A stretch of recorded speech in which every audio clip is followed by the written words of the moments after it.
بسم الله الرحمن الرحيم يا أيها الناس كلوا مما في الأرض حلالا طيبا ولا تتبعوا خطوات الشيطان إنه لكم عدو مبين إنما يأمركم بالسوء والفحشاء وأن تقولوا على الله ما لا تعلمون وإذا قيل لهم اتبعوا ما أنزل الله قالوا بل نتبع ما ألفينا عليه آباءنا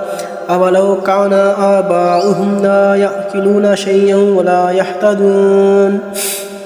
فمثل الذين كفروا كمثل الذي ينعق بما لا يسمع إلا دعاء ونداء صم بكم عمي فهم لا يعقلون يا أيها الذين آمنوا كلوا من طيبات ما رزقناكم واشكروا لله إن كنتم إياه تعبدون إنما حرم عليكم الميتة والدم ولحم الخنزير وما أهل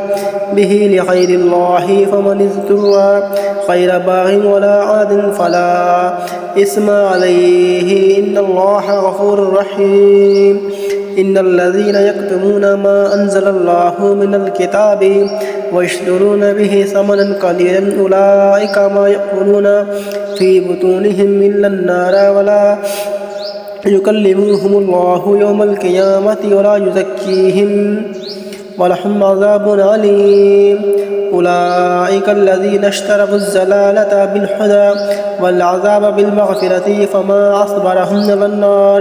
ذلك بأن الله نزل الكتاب بالحق وإن الذين اختلفوا في الكتاب لفي شقاق بعيد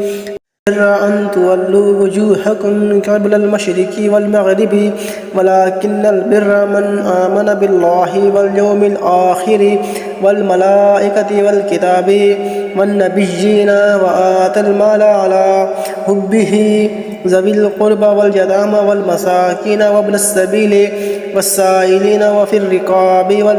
وأقام الصلاة وآتى الزكاة والموفون بعهدهم إذا عاهدوا والصابرين في البأساء والضراء وحين البأس أولئك الذين صدقوا وأولئك هم المتقون يا أيها الذين آمنوا كتب عليكم القصاص في القتل الحر بالحر والعبد بالعبد والأنثى بالأنثى ومن عفي له من أخيه شيء فاتباع بالمعروف وأداء إليه بإحسان ذلك تخفيف من ربكم ورحمة ومن اعتدى بعد ذلك فله عذاب عليم ولكم في القصاص حياة يا أولي الألباب لعلكم تتقون كتب عليكم إذا حضر أحدكم الموت إن ترك خيرا الوصية للوالدين والأقربين بالمعروف حقا على المتقين فمن بدله بعد ما سمعه فإنما اسمه على الذين يبدلونه إن الله سميع عليم فمن خاف من موص جنفا أو إثما فأصلح بينهم فلا إثم عليه إن الله غفور رحيم صدق الله العظيم.